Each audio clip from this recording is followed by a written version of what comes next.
What's up, y'all? This your boy, D Jax, at the Drop That Podcast. This episode of Fight Talk is with our sponsor, Laidback TV. Over 10,000 channels, movies on demand, every sports channel, all the languages. Go on laidbacktv.com so you can see how you can download it on your iPhones, Androids, and your Fire Sticks. And say what's up to them on Instagram on unofficial _ Laidback TV. Now, let's get into some motherfucking fight talk, if you will. Fight talk is crazy. Okay, fight talk is fucking crazy.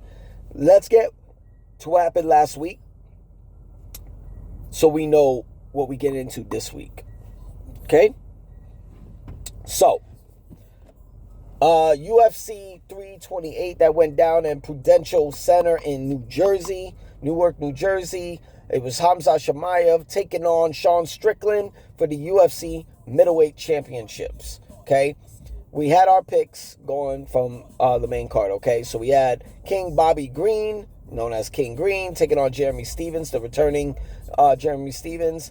I picked King Green 100%. I not just for skill. I felt like the bright lights for Jeremy Stephens are just too bright now.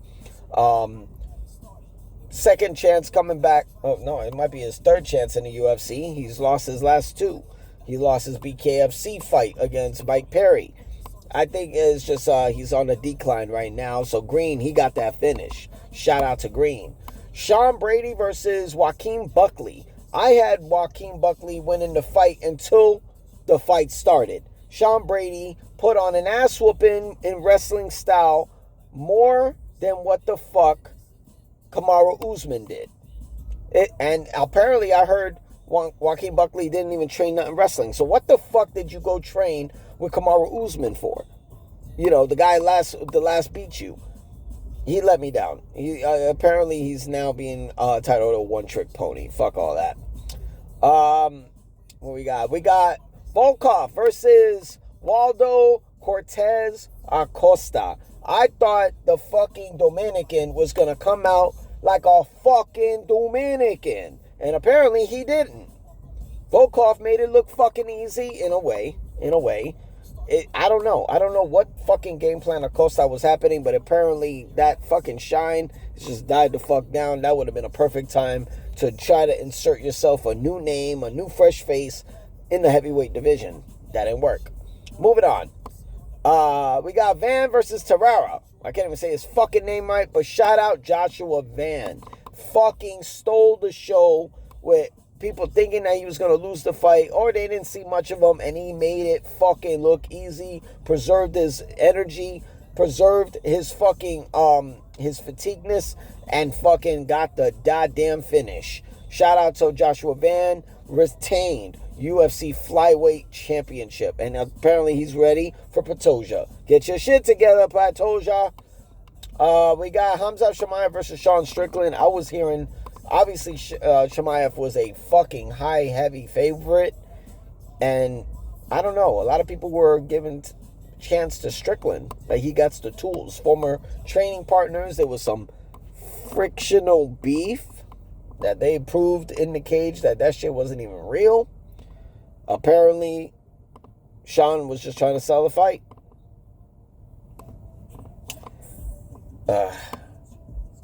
That's crazy. But Sean Strickland pulled off the win by split decision. It was a pity pat type of fight, but entertaining in his own right. Strickland kept his composure. Just kept hitting that jab. So shout out to Sean Strickland, one of the few men to ever win back the UFC middleweight championship. The other guy being Israel Adesanya, Izzy. All day. Damn, it would have been super make sense if Izzy was on a winning streak right now. You could make an argument that Izzy Strickland 2 should be next, but Izzy's on a 4-fight losing streak. I don't want to see a fucking rematch with Chimaev. He told Dana he want to go to the light heavyweight division. Okay. I don't think he's going to bully anybody like he did at 170 and 185. I mean, he barely did it at 185. I think Kamaru Usman, when he faced him, he should have got 2 more rounds, and we could have saw a different upset. And he ain't knocking nobody out in no motherfucking middleweight division. Couldn't even knock out Sean Strickland. You know what I'm saying? So I think Chimaev is kind of lucky. Prohera is no longer there at 205 because that would have been making a very interesting fight. But I think Chimaev going to light heavyweight is kind of like pros and cons.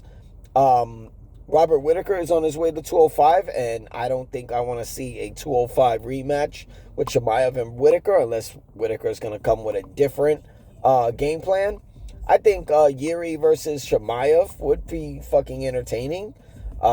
If they want to make some noise, you could do Chimaev versus Alberg, the new light heavyweight champion, when he returns, from injury. He tore his ACL, so let's see. I don't think he's going to be manhandling people like that, like he did DDP and a little bit of Sean Strickland. But Sean Strickland, I think Evolve makes sense. I mean, he was the last guy to win in that little mini tournament for a shot. So let's see. Chimaev has actually got a fucking RAF match coming. I think in a month or two. He's going to be taking on Dylan Dennis. I don't know how I feel about that. I mean, Dylan Dennis had a problem facing Colby Covington. Okay? He lost convincingly. It was no fucking competition. What do you think Chimaev is going to do to you? I don't know. But here's the match that we could see if all goes well with Dylan Dennis. We could finally see Khamzat Chimaev taking on Colby Covington. Colby Covington is one of the biggest names in RAF, next to Arman Sarukian. I think because Arman Sarukian is going to be the co-main event on the Chimaev Dylan Dennis matchup. Arman Sarukian is going to take on former UFC lightweight champion El Kukui, Tony Ferguson. I think Colby versus Arman should be next after that if Colby doesn't sign off something else. But we could get Khamzat versus Colby. That'll be interesting. That'd be super fucking interesting. Let's see what that goes. Shout out to Chris Weidman, former UFC middleweight champion. He is going to be inserted into the UFC Hall of Fame as well fucking deserved. You know what I'm saying? I was watching live when he faced Anderson Silva. I was actually pissed off because I thought Anderson Silva was playing fucking bullshit games, and it cost him. Chris Weidman took the championship, became UFC middleweight champion. I was at Buffalo Wild Wings when the rematch happened, when that fucking broken leg situation happened. I was at the movie theater when I saw Weidman versus Vitor Belfort. I watch a lot of the live Chris Weidman matchups. He was fucking dope. Jiu-jitsu, wrestling, knocking people out. It was fucking dope. What else? What else did I see? It was fucked up when I saw him break his leg the same way Anderson Silva broke it. I was like, oh shit, everybody's gonna make a mockery of this shit like it was fucking, what was it? Like it's gonna be, karma or whatever and shit. So hopefully it's not, but it's well deserved. Shout out to the All-American former UFC middleweight champion Chris Weidman entering the Hall of Fame. And before what else we got? Floyd Mayweather and Manny Pacquiao have come to a decision where their September 25th matchup, the rematch, will be a pro fight and is going to be not at the Sphere, which is probably a good idea because they're going to get fucked over on that deal. It's going to be at the T-Mobile Arena. Yes, the last time Mayweather was there at the T-Mobile Arena, he defeated in his 50th fight, Conor McGregor, Pacquiao. I think it was with him and Mario Barros. I'm going to wait until September to give a real analysis on the Mayweather-Pacquiao rematch. I told my brother that I see a different outcome, same results. But who knows? I might change my mind. I might not. Shout out Daniel Dubois, who is a two-time WBO heavyweight champion. 100%. I think Daniel Dubois next fight, it's time to defend that WBO title against a top 5 heavyweight. I think Moses Intuma. I think I'm saying his name right, but you know what I mean by Moses. He's fucking knockout artist. I think it's time to give Moses his shot at the title. And Usyk is too busy. All right, Daniel Dubois is not. Let's heal him up so he can give Moses that opportunity. That's last week. Now let's get into this week. MVP MMA is going down. It's going fucking down. I'm talking the Ronda Rousey versus Gina Carano fight. And this is our segment, Who You Got? Okay? I'm only doing the fights I care about. I don't give a fuck about all the rest, but I am going to watch the rest. I'm going to watch Aline Pohera, which is former 2-weight division champion of the UFC, Alex Pohera, Chama, his little sister. So I'm definitely going to watch her fight.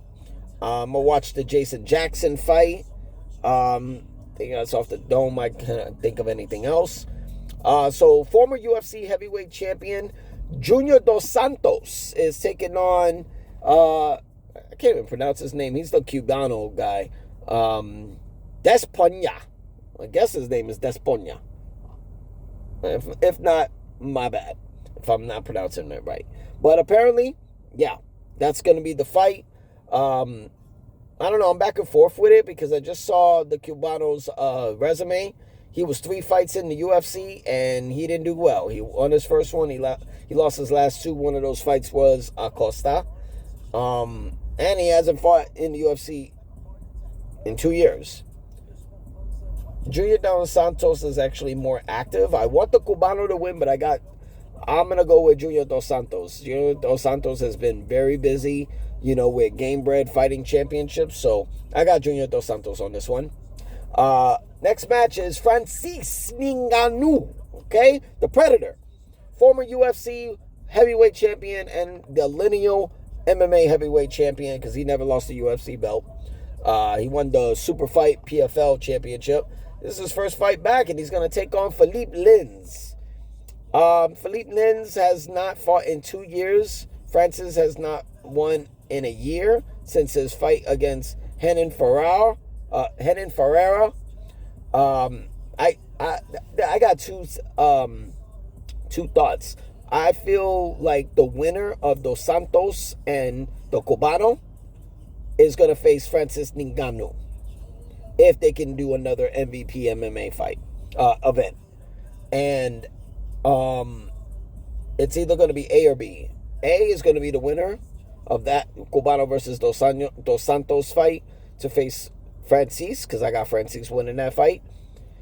If not, I feel like the UFC is going to release John Jones, or his contract will expire to the point where he'll have availability against Francis Ngannou, and I think Nakista and Jake Paul are definitely going to make that fucking fight and event happen. Next fight is going to be Nate Diaz taking on Mike Perry. Believe it or not, that Nate Diaz is definitely looking all bulky and shit. It's going to be 5 rounds. But I got, for some reason, I don't know why, I got Mike Perry winning. He drops bombs. As far as the fist go, he drops bombs. Nate Diaz ain't knocking nobody the fuck out. He can wobble him, could daze him, but he ain't knocking nobody out. Unless, if it goes submission, it's Diaz. If it stays to the stand-up, I got Mike Perry. But naturally, general, I got Mike Perry winning this fight. All right, the main event, Ronda Rousey, former UFC women's bantamweight champion, taking on the legend of Gina Carano. Gina Carano hasn't fought in over 16 years. Her last fight was against Cyborg. And believe it or not, I had Gina Carano winning that fight before she got finished by Cyborg. Ronda Rousey's on a 2-fight losing streak after facing Holly Holm and Amanda Nunes. This is a legacy fight to Ronda. This is the greatest fight of all time being set up. Everybody's going for Ronda. Everyone is expecting Ronda to win of how dominant she was in her career. 2 fights with Miesha Tate, match with Kat Zingano, Beth Kohara. You know what I mean? The list goes on. You know, former bantamweight champion, Triple Crown, fucking WWE champion, Royal Rumble winner, the whole works. You know what I mean? Both of them were in the Fast and the Furious franchise. Carano was in part 6. Ronda was in part 7. It's like it was meant to be. It was meant to be. But even though it's meant to be and they're expecting this to win and expecting this to go to the ground for an armbar in the first round, I'm going for Gina Carano for the upset. I hope a great game plan is being set. I hope this is not a cash grab only for Carano. This is a way to right the wrong with the Cyborg fight and definitely take out, because Carano's a kickboxer. If you look at her fights, she's a kickboxer. And, people try to say, they're in their 40s. Carano hasn't fought longer out of the cage since, than Ronda. Carano gone longer in the cage than Ronda. Ronda was like fucking round or 2 rounds. 2 rounds the highest, right? Ronda has accomplished a hell of a lot more than Carano, but Carano is a kick fucking boxer. Ronda, she ain't no boxer, okay? She ain't no boxer. I don't care what you saw with Beth Kohara. She's a judo fighter. So let's see. But I got Carano winning that fight, 100%. But that's all we got for Fight Talk. Y'all make sure y'all watch it on Netflix this Saturday. It's going down. Ronda Rousey versus Gina Carano. Nate Diaz taking on Platinum Mike Perry. And the Predator, Francis Ngannou, taking on Philippe Lins. It's going down. MVP MMA 1. Hopefully there's a 2. Y'all fucking tune in on Netflix. I can't wait to see the fights. This is your boy Eddie Jackson. This is Drop That Podcast. Make sure y'all hit that sub button. Make sure y'all go in the comments. Let me know who y'all got on MVP MMA, all right? Be easy. Peace.